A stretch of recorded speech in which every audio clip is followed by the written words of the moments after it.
Sunod, mga kababayan, dito tayo. Ano yan, Ken? Dito tayo kay Atong Ang. Ito na. Ano yan, Ken? Si Atong Ang. O, ito na nga, mga kababayan. Ha? Tapos na tayo dyan. May stress lang tayo dyan. Dito tayo kay Atong Ang. O, kung ang usapin dyan, sino ang nagnakaw, ngayon ito na, ikukulong na mismo, uhulihin na. Pero mga kababayan, instead na ang mga tao, mga kababayan, ay matutuwa, instead na ang mga tao ay matutuwa, yung mga biktima ng missing sa Bungero ay matuwa dahil makulong na si Atong Ang, aba, mga kababayan, naging comedy. Naging comedy. Bakit? Yun daw mga nagugutom at mahirap, tulong-tulong daw tayong hanapin si Atong Ang kasi may 10 million sa ulong, patong. O sa mga gustong maging milyonaryo, hanapin natin si Atong Ang. Kanina mga kababayan, nung ako'y nag-i-scroll, patungkol dito sa 10 million patong sa ulo ni Atong Ang para mahuli, ito po mga kababayan, Diyos ko, natatawa ako habang nagbasa sa comment. Mga kababayan, bakit naging comedy itong patong sa ulo ni Atong Ang na 10 million? Alam niyo ang sabi dito sa comment? Ito mga kababayan, ay pakita ko sa inyo. Ayan. Dahil dito sa 10 million reward, no, sa patong sa ulo ni Atong Ang, kung sino ang nakapagturo kung nasaan, naging comedy. Alam nyo yung mga sugarol, hindi na daw sila magtataya at magsugal kasi bakit? Yung may-ari ng sugalan, inaaresto na. Baka daw hindi na sila mabayaran pag nanalo. So ang gagawin nila ngayon, imbis na sumugal sila tumaya, si Atong Ang na lang daw ang hanapin. Meron pa nga akong nabasa isa, mga kababayan, ang sabi, Sir Atong Ang, may deliver po kaming baboy. Ang lechon baboy po ito. Wala po itong bayad, libre. Tapos, isabi mo lang, sir, kung saan yung address mo at contact number. Para-paraan din mga Pinoy, no? Nabasa ko kanina. Yung isa naman, Sir Atong Ang, parcel po ito. Bayad na po. Sabihin mo lang po kung saan ka. Tawang-tawa ako kanina habang nanonood ako sa mga comment, nagbabasa ako. Sabi, uy, Sir Atong Ang, may parcel ka po. Saan po ba yung location mo? Pakipin naman. Nagme-message sila doon sa Facebook ni Atong Ang. Sir Atong Ang, ito, delivery po ito, seafoods. Alam ko wala, kahit may allergy ka, sir, libre. Sabihin mo lang yung address mo. Tangina, imbes na magalit ka dahil sa mga ganitong krimen, yung mga Pilipino dinaan na lang sa tawa, ginawang comedy. Biruin mo, ngayon, kung gusto natin yumaman, simple lang, kontakin nyo si Atong Ang. Tapos sabihin nyo, Sir Atong Ang, may parcel ka. Sabihin mo lang address mo at contact number. Ihatid namin. Tangina. Ay, Diyos ko, mga kababayan. Diba? Alam nyo, imbis na matawa ka, masaya ka, kasi mahuli na yung mga number 1 wanted sa Pilipinas. Pero ending naging comedy. Diba? Biruin mo ba naman 10 million ang patong sa ulo? Tapos yung mga pulis nga na nag-search ng warrant ni Atong Ang, pahirapan pa. Tapos andun pa yung abogado kung ano-ano pinagsasabi, pinalista pa yung pangalan, pinasulat pa kung ilan daw body camera meron yung mga pulis. Putang ina, ganun pala. Kapag mayaman, may mga ganun pang kondisyones yung abogado na kapag kung sino yung mag-search ng warrant, sino yung papasok, may mga kondisyones pa. Samantalang pag mahirap, dapa, itaas ang kamay. Dapa. Putang ina, kahit kakagising lang, walang saplot. Dapa, kita ang puwet.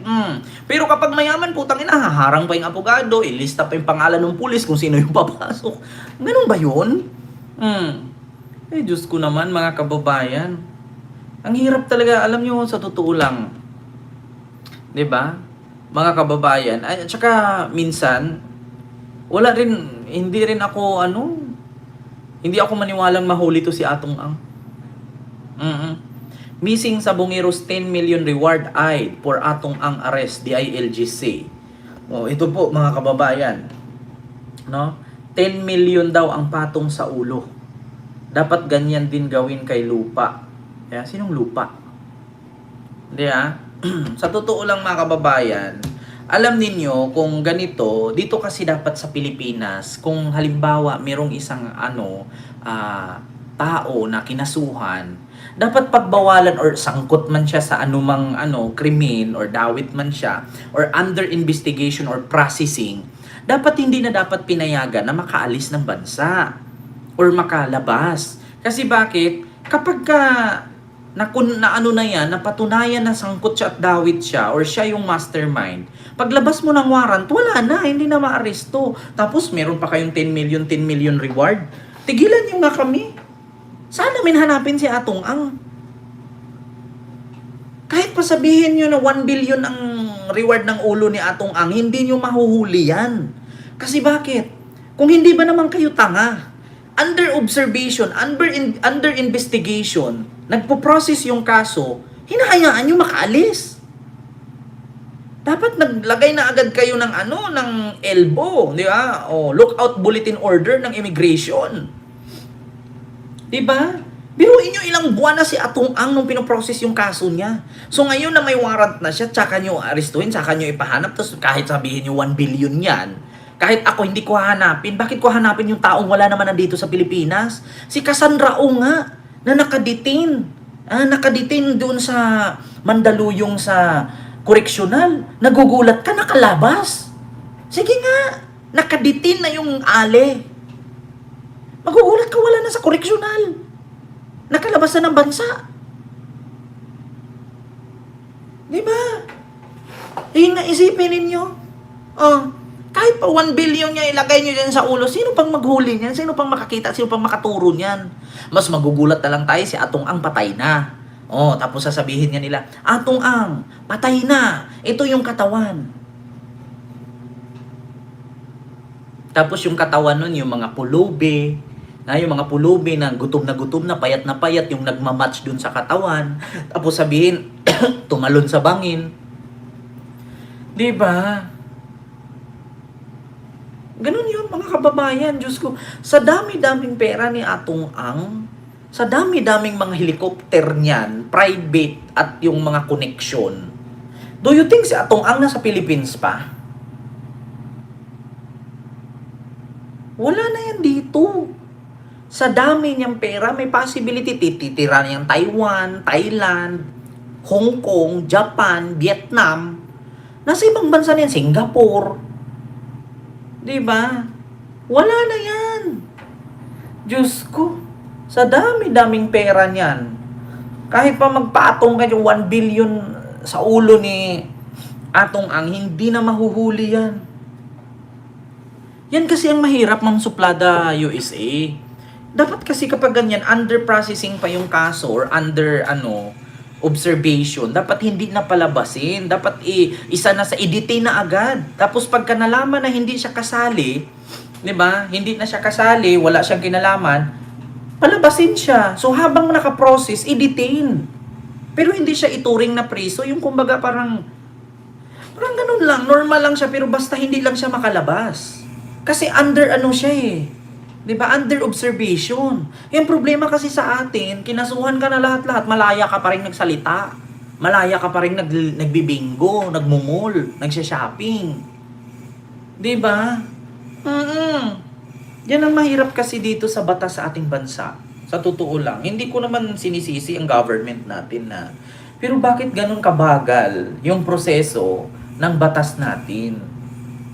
Alam nyo, sa ibang bansa, example ko sa Singapore, kung halimbawa may krimen na nangyari, nakabangga ka, or nakasaksak ka, malayo lang 3 araw, bitay ka na after 1 week.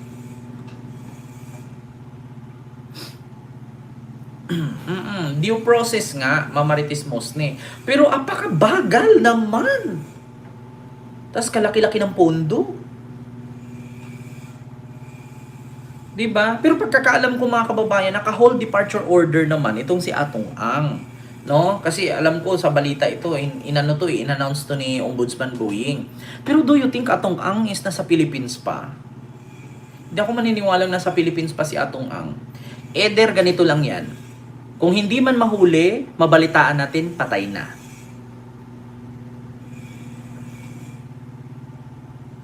'Di ba? Either mabalitaan natin or patay na. Nahuli or hindi nahuli, patay na siya, tapos ito yung katawan, ito yung ganon, nagbigti, tumalon, stress, 'di ba? Wala. Kaya sa totoo lang, or mag-iba ng mukha, 'di ba? Ma'am Maria Fipaliso, Diyos ko, sa dami po na madamang pera, imposibleng hindi ka kumuha ng doktor at magpabago ng mukha, 'di ba? O kung ako, kasi actually mga kababayan, napapanood ko 'yan sa mga movie.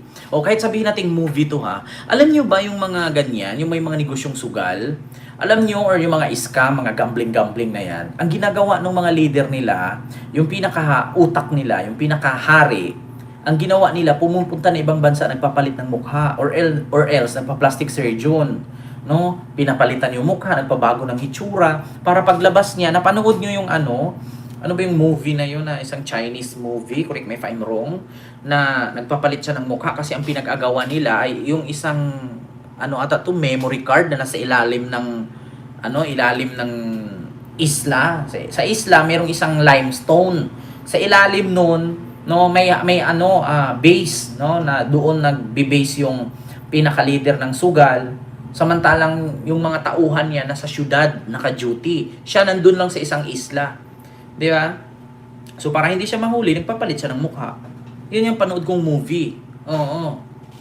Diyos ko, mga kababayan, hanggang sa nagpatayan sila, tapos nagugulat ka, nagpatayan sila, tapos yung pala, ang totoong pinaka-leader, yung matanda.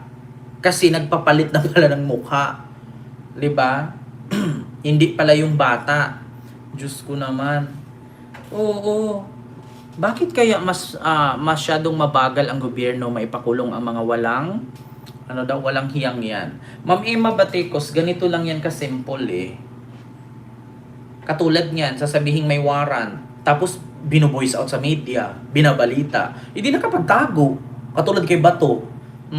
May warrant na si Bato. Saan na si Bato ngayon? Paano nyo arestuhin yan? Diba? Kapag ganyan kasi, na alam nyo naman na sangkot siya, i-hold nyo agad. Kasi sa ibang bansa, mga kababayan, kapag kadawit ka, sabit ka, hinuhold ka eh. Hindi ka palalabasin. Dapat may batas sa Pilipinas na ganyan eh. Kasi ganito yan eh. Kung halimbawa man napatunayan na wala kang kinalaman, di palabasin ka. Ganun lang. Parang yung movie na Face Off. Yun nga yata yung napanood ko eh, yung Face Off eh. Diba mga kababayan? Dapat pagkaganyan kasi, diba, kapag ganyan, na halimbawa sangkot ka, inimbestigahan ka, i-hold na agad, ikulong na, or i-detain. Pero hindi naman yung katulad sa bilibid na nasa loob siya ng bilibid, ganyan. Yung parang normal lang siya namuhay, pero bawal siyang lumabas. Diba? Kasi kapag ka mapatunayan na sangkot ka, or ngayon na, reliable ka, or isa ka sa wala na dyan, nakalabas na. Diba? Diba ganun yun mga kababayan? Katulad yan sa ICC. Ang sabi ng ICC, si Bato, si Bongo, si Albayalde, dapat pag mga ganyan, hinuhold na agad yan. Kasi bakit? Pagdating ng araw niyan, pag nandyan na yung warrant, mahihirapan ka. Bakit? Kasi may mga connection yan eh. Hindi naman makakagawa ng krimen yan kung mga walang power yan, may mga walang pwesto at connection sa gobyerno yan. Kasi ganito lang, katulad niyan, gumawa ng resolusyon itong si Pulong na anti-ICC na bawal daw kung sino mang Pilipino ang halimbawa makagawa ng krimen na dalhin sa ibang bansa. Sino ba ang tao na makagawa katulad sa kaso ng ginawa ni Digong at ginawa nila Bato? Kung ako ordinaryong tao, hindi ko kayang gawin yung pumatay ng libu-libong tao at mag-declare ng war on drugs kasi wala akong power. Kaya yung resolusyon na yan or yung batas na yan ay para lang sa kanila. Di ba? Para lang sa kanila, pang sariling interest yan, self-service. Kasi bakit? Gagawa ka ng batas. Sino namang tangang Pilipino na ordinaryo nagtitinda ka lang ng tuyo? Di ba? Tapos, mag-declare ka ng war on drugs. Ano ka? Leader ng mafia? Leader ka ng sindikato na pwede kang magdeklara? Ano ka, pare? Na pwede kang magsabi na itigil ang disco, kay magmisa muna, itigil ang tari, misa muna. 'Di ba?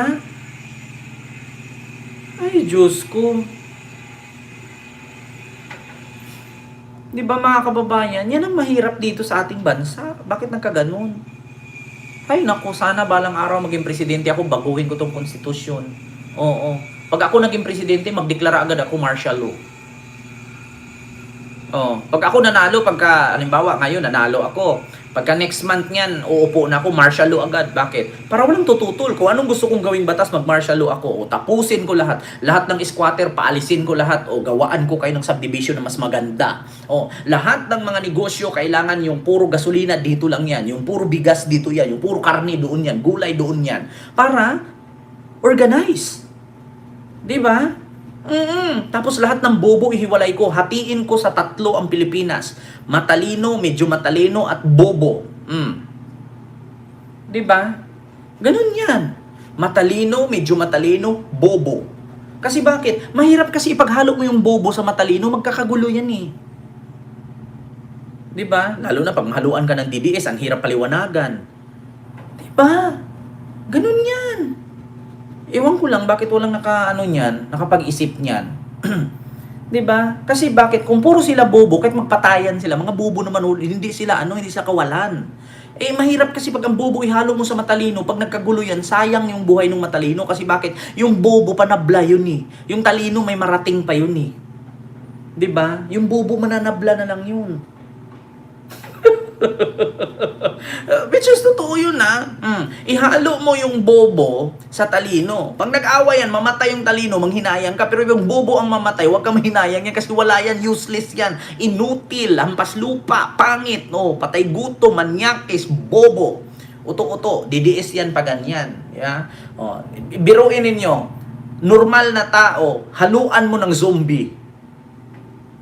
Saan ka kakampi? Sa normal o sa zombie? Di ba? Malamang papatayin mo yung zombie. Bakit? Mangangagat yun eh. Pag nakagat ka doon, magiging zombie ka rin. Di ba? Ganun yun, mga kababayan. Kaso lang, malayo mang mangyari yan. Siguro, darating tayo dyan, syempre, habang tumatagal, nag-high-tech yung ating bansa. Baka nga, yung bawat rehiyo natin, yung 30, Luzon, Visayas at Mindanao, magkaroon na yung malaking border na hindi na pwedeng lumusot ang Visayas sa Luzon, hindi na pwedeng lumusot ang Mindanao sa Visayas, di ba? Ganun yun, mga kababayan. So ganun kasimple. So yun lang po yun, mga kababayan, yung ating reaction sa mga oras na ito. Anong araw ba ngayon? Friday? 'Di ba? Pag panaginip mo na Ken, 'di ba? Malayo 'yan, halimbawa, 'di ba? Naku, maraming mangyayari pa. Ilang taong makalipas, mga kababayan. Diyos ko, mawala man tayo sa mundong ito. Patagal ng patagal, palayo ng palayo, 'di ba? Nanay Minda. Yeah. Palayo ng palayo, patanda ng patanda ang mundo, yeah. Pabago ng pabago. Yeah, pa-evolve ng pa-evolve, di ba? Pa-improve ng pa-improve. Hindi natin mahulaan, mga kababayan. Kasi yung ating mundo ay papunta, hindi pabalik. Kasi pag pabalik ang ikot ng mundo, lahat ay mamamatay. Di ba? Kailangan laging papunta yan, papunta. To the future. Di ba? Kasi mahirap pag pabalik tayo. Ano tayo? Time machine? Ayoko nang bumalik sa nakaraan. Oy, Diyos ko, ang sakit kaya tuliin. 'Di ba? Kayo gusto niyo bang bumalik sa nakaraan? O kung may anak kang 10 ngayon, di 10 beses ka naman mga anak, edi ang sakit ng poke mo noon. Di ba? Ayoko nang bumalik sa nakaraan. So, ang dami-daming nagsabi, ay, gusto kong bumalik sa nakaraan, yung masaya kami, yung nabuhay kami sa probinsya, maganda yung bahay namin sa bukid. Ako, hindi ko naranasin. Diyos ko, yung lolo at lola ko, na Espanyol ang isip, ang lakas mang latigo, hindi na, tapos tutuliin ka ulit, tapos mag-aral ka na naman ng 6 years, tapos habang namamasyal ka, naglalakad ka papuntang paaralan, may lumilipad na bala kasi naggera yung mga rebelde at mga kapgo. Ay, naku, hindi na. Ayoko na ulitin. Bahala na kayo dyan. O sa mga nanay dyan, nanganak ka ng 15. Diba? Biruin mo, 15 ka rin mga anak ulit. Nako, last ang poke mo nun. Huwag mo nang ibalik yung nakaraan. To, sa future na lang ako. Diba? Nako, Diyos ko. Ayaw ko nang balikan. Ayaw ko nang manalamin. Ayaw ko nang tumingin. Nasasaktan ang damdamin. Diba? So yun lang po yun, mga kababayan. Naku, nanaisin nyo ba mag-martial law ulit? Hindi ko naranasin, oy. Naku, tapos nanaisin mo na naman na i-impeach si Erap. Naku, tapos magkaroon ng bracket ng magkaroon ng Nick Bray si Gloria. Hindi na, oy. Diyos ko, ayaw ko, oy. Naku, tapos ibibenta ni Ramos yung BGC. Tapos barilin si Ninoy sa tarmac. Hindi na. Ayaw ko nang balikan. Ayaw ko nang manalamin. Ayaw ko nang harapin. Nasasaktan ang damdamin. Di ba? So yun lang mga kababayan.